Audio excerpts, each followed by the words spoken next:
Chapter 8. Realm of Dreams. Aliana let the tall grass brush the palms of her hands as she walked wistfully through the vast fields towards the palace in the distance. Sweet, nostalgic aromas drifted across the plains. A soft breeze tossed the stray hairs around that had slipped free of her thick braid.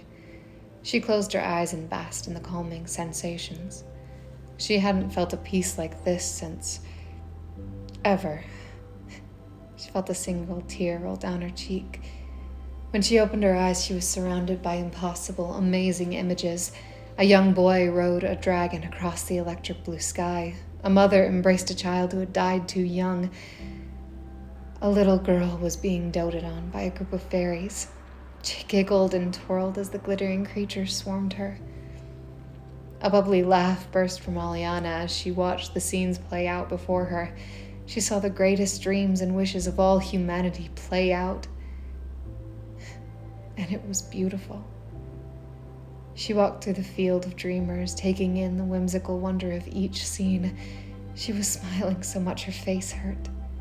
She hadn't felt like this since she was a child. But all too soon, she reached the edge of the field. A river rushed past, cutting her off from the palace. She glanced up the river, then down. No bridge. She would have to swim it. The water was ice as she eased into the river. The weird part was it didn't feel like she was getting wet. It was just cold. It wasn't long before she was up to her knees in the chilled water. With the cold, a haze rushed through her mind, making it hard to think. Her teeth chattered as she continued deeper into the river. Goosebumps erupted across her skin. She was up to her waist within moments, the current pulling at her. She struggled against the rushing water. The haze thickened in her mind until all she could think about was getting through the river and out of the cold. She locked her eyes on the far shore. She labored forward, fighting to gain every inch. Her strength was quickly draining. Her legs ached and her lungs heaved from the exertion.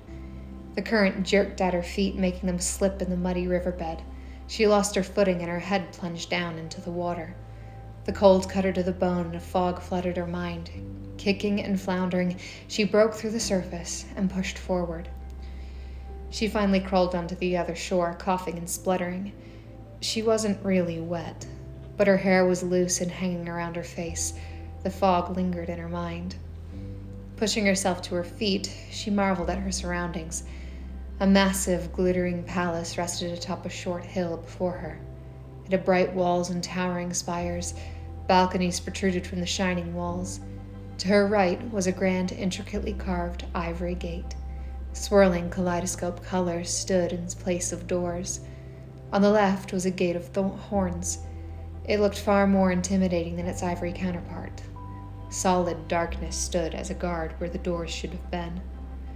The grass was bright rainbow colors, and the palace shimmered with a colorful sheen. She turned and looked back at the sprawling prairie behind her, across the river. Is that where she'd come from? Things were really fuzzy. What was she doing here? Where was she?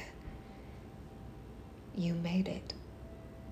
She whirled to find a tall man with immaculate red hair and dark eyes staring down at her. His gaze wasn't exactly kind, more hard and cold. He smiled, but it was forced.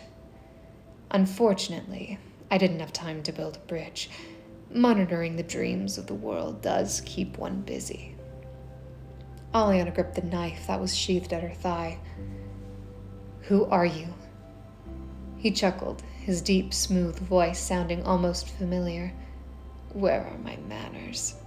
He dipped a slight bow.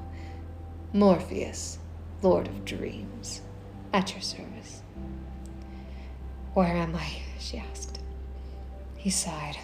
I was afraid this would happen. My father always was a bit paranoid. He examined the river distastefully. I tried to tell him this was overkill. A river? She raised an eyebrow skeptically. Not just any river, he explained. The river of forgetfulness. Wait. She held out her hands to interrupt him. You mean...